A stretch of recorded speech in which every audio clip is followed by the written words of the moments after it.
Welcome back to another episode of Harmonious at Lunch, the show that fuels your business success. I'm Brandon Gano, your host and guide through the world of harmonious business growth. Today, we're unlocking powerful strategies with industry experts to help your business thrive. If you're a business owner, entrepreneur, or executive, you are in the right place. Join me and our incredible guests today on the journey to clarity, growth, and success. It is time to revolutionize your approach to business. Let's dive in with another episode of Harmonious at Lunch. Welcome back into some more bite-sized business advice. And today's episode, I think, is going to be a fascinating topic. Every now and then we get a guest come on who wants to talk about something that I've never heard of and I just think is totally fascinating. So buckle up with me. I just heard about this topic literally 5 minutes ago, but we're going to dive in and see how far we can get in about 15 minutes. I have a very special guest, Daniel Goddard. Did I do a appropriate American accent there? Welcome to the show and thank you for being here. Yeah, you did a very good American pronunciation of my last name. So nice to meet you, Brandon. Hey, everybody. Originally from Sydney, Australia. I totally butchered the proper pronunciation, but that's okay because that's what we do here in this country. Yeah. I survived the spiders and the insects and the snakes and everything that can kill you in Australia to make it to the US to have this opportunity to talk to you. So thank you. Awesome. I love it. So I don't want to waste any time here. I mean, this is, sure. We just started talking about this. You have a marketing agency, but then you started telling me about a new product you're launching, a new project you're working on right now. And I really want to dive in there. Give me this sense. I don't want to butcher it at all. So give me the sense of what this project is, first of all, and then we can kind of dive in and explore it. Absolutely. So we have a AI networking company, and we have an application we're launching. The MVP will be out in a month. It's called Disco. It's DYSKO. Website's dysko.co. There's also disco.ai would be the new iteration of it once we launch. Basically what it is, we've discovered that in the world of conferencing, for example, everybody goes to one convention. They walk in, they see all these booths, they walk around, they have no idea what's going on other than there's a light over there, there's a tent over there, there's a sign over there, there's a name tag on that person over there. So it's just the Wild West. So what we've done is we've created a piece of technology that allows anyone anywhere in the world to attend any convention, either there in person or by dropping into that location by physically taking your profile and placing it and pinning it at that GPS location. Then what you get to do is define who you are and what you're into with hashtags. So you can choose up to 100 social tags or 100 work tags. And then our algorithm then matches every single person either at that convention in the flesh or attending remotely, and then it connects you. So you and I might have 10 things in common. We might have podcasting, we may have business growth, we may have networking, but then also we have golf, chess, 10-pin bowling. So we add a personal aspect to the business experience because most people go to conventions as business, close deals, deal flow. So what we do is we allow you then to match with people that are not just into what you're into business-wise, but from a social perspective. And then the algorithm then matches you, and then we have an AI conversation that can then allow you to start talking to each other using AI-generated chatting based upon the tags you have in common. So the goal is to get to know people that are there for deal flow, but you have a personal connection to as fast as possible so you can get straight to deal flow. This also allows you then to attend, say, up to 10 conventions in one day. You could drop into, place your disco billboard, we call them, in Las Vegas Convention Center, in Sydney at the Sydney Convention Center, at the Tokyo Convention Center, anywhere.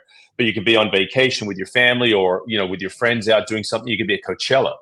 And then once you start getting these conversations taking place and you start matching with people, then it'll start pinging you and then you'll get to know what's going on. So get straight to the chase and start talking to the people that matter about the things that matter, getting the deal flow, but at the same time, I have the freedom to live my life while that's happening. So I don't have to physically fly, hotel, drive, park, walk around and do all that stuff. So it's a new technology. There is no competition to us. That's why we created it, because there's a hole in this space and we're plugging that hole. Yeah, I mean, it seems interesting. And the first place my mind goes is, why would I ever go to something in person again? Which I'm sure you've gotten that question. You've probably asked it yourself.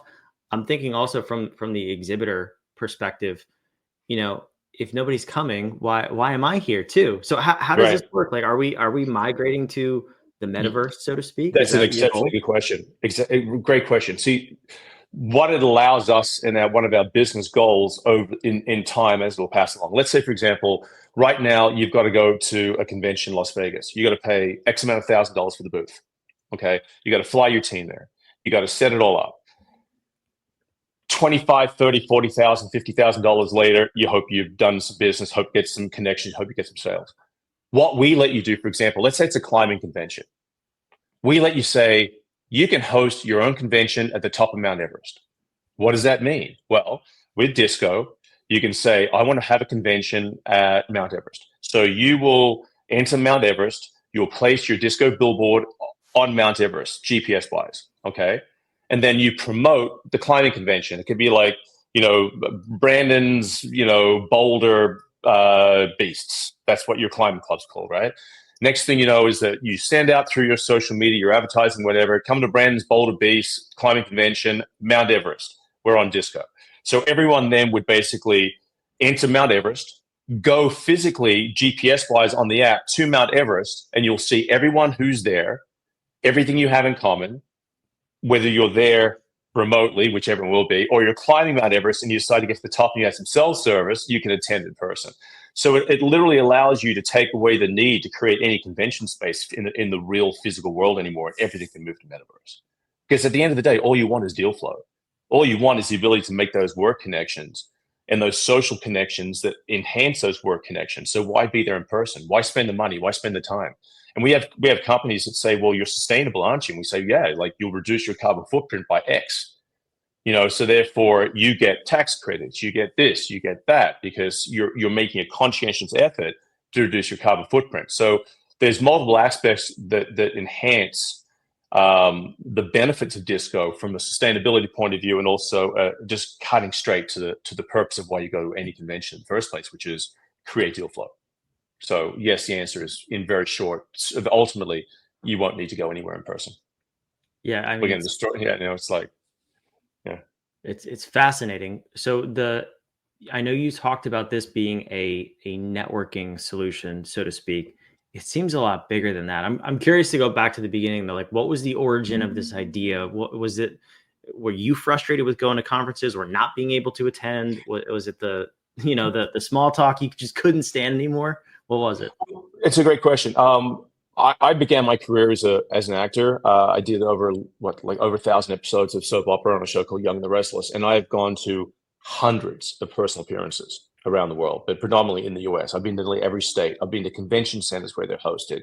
I've been to the Comic-Cons. I've been to all this stuff. And you'll be standing there in a line signing autographs, and you'll have people come up to you and say, if it wasn't for you, I wouldn't have met these girls here. It's like a bunch of girls who've come together. Like your show and your character and your storylines brought us together. So you'd start to realize that there's all these people out there that basically have everything in common with everyone that they'll never meet. So how do you bring these people together? Because right now, Twitter and Snapchat and Instagram and Facebook, it's all about content posting. TikTok, constant content, just swiping. The only one that really is not about that is LinkedIn, but LinkedIn doesn't let me know who's around me. What do I have in common with anybody from a social and a work perspective? So we started saying, how do we take these strangers and never let them be a stranger ever again? How do we find these people? So what we ended up doing was, about 2 years ago, we launched the world's first augmented reality or mixed reality or virtual reality fan event. So where Young and the Restless it takes place mythically is a place called Genoa City, but there's really a Genoa City, Wisconsin, where it's based on. So we did a fan event where the cast members all dropped their Disco profiles into Genoa City, Wisconsin. Then all the fans went and dropped their profiles into Genoa City, Wisconsin. Next thing you know, everyone's matching and connecting. So fans who had the same storyline, same characters, same everything in common started connecting just like it was a fan event, a personal appearance. But they didn't have to go anywhere. And then all of a sudden, now they're forming groups of people who have the same thing in common. So the experience of watching the show is enhanced. But we can do that for anything. So that's where it came from. How do we bring people together? As the world's becoming more global every day, but at the same time, in that globality, it's becoming less familiar because strangers are now being poured into your existence So how do you get to that place where before, you grow up in a town, you have your church, you have your whatever, your school, everyone knows everybody. But now when everybody's being mass migration, it's like you've moved from Jersey, you're in North Carolina. When you get to North Carolina, you don't know anybody. You've got to start from scratch. Imagine before you go to North Carolina, you go to Raleigh, where you're based, you can drop your profile into Raleigh and be like, here's who I am, here's what I'm into. And you're going to be there in 2 months. You can start putting together a tribe of people that are just like you into the things you're into. So the day when you get there, you got friends that you can go out to the things you want. You can see the games you want. You can go to the restaurants you want. The dating market will crush the dating market. I mean, right now, Tinder tells you, do you like this? Do you like that? Do you like this? Do you like that? We allow you to define what you like individually. You could say, I like #underwater basket weaving.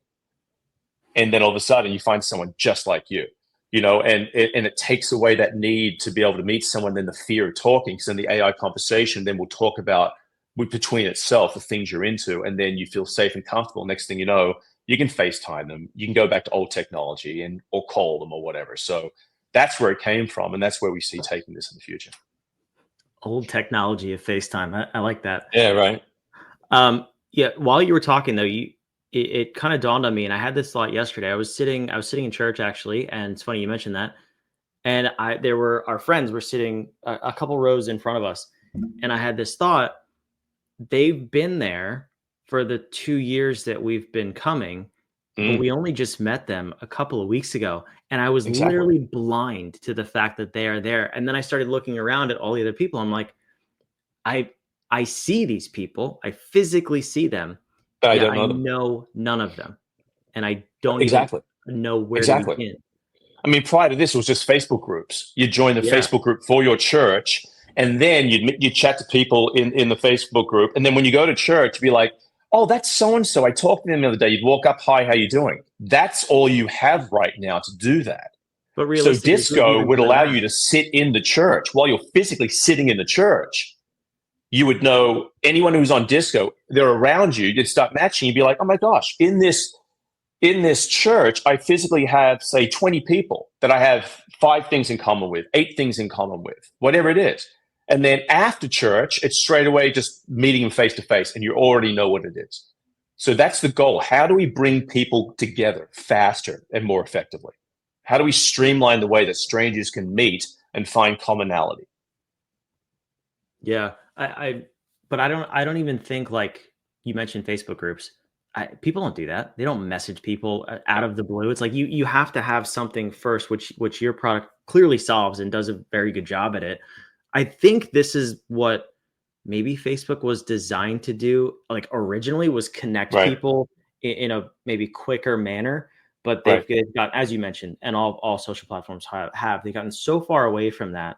How do you prevent disco from becoming just another one of the social platforms that are all about what you post and how you stand out? Have you thought about that long-term view? Yeah, exactly. Because that's not our business model, in the sense that we're not about content creation. I mean, you can place your disco billboard, which can be a video, whatever. Like you could place, let's say you're a stand-up comedian. You could take your profile, which could be a video of you doing your comedy with a deep link back to your website, and place it at the top of every comedy club in the US. So anyone who goes to a comedy club who's on disco, who's into the jokes you're into, you can put what style of humor, what comedians you like, they can start matching with you, and then they can deep link back into your website. That's the business model. You can show content, but at the core of what we do is we're going to stay in our lane of presenting commonalities and matching people who otherwise would never have matched, and stay in that lane. Because once you can add your Instagram or your Twitter or your whatever you want to your disco profile, so I can find you, match with you, and still go and look at that stuff. But that's not the core of what we do. And I think that because there's nothing in the market that does what we're doing, that's the mission statement and the use case of the business. Ultimately, our goal within the next year is to completely automate the human experience, where you can have your profile start at one end of Raleigh, walk to another area, and as it's walking and passing other people, it's basically you in mixed reality or you in virtual reality, and you can send it off. Send it to anywhere you want in the world, have it walk anywhere, go anywhere, do anything. Along the way, it's collecting commonalities, matching with people, and then reporting back to you. So that's the niche that we're going to conquer. So people can use it for posting content if they want, but at the end of the day, it's not what you're going to get disco for. Yeah, no, that makes sense. I think the product is fascinating. I can't wait to follow your journey here. Thank you.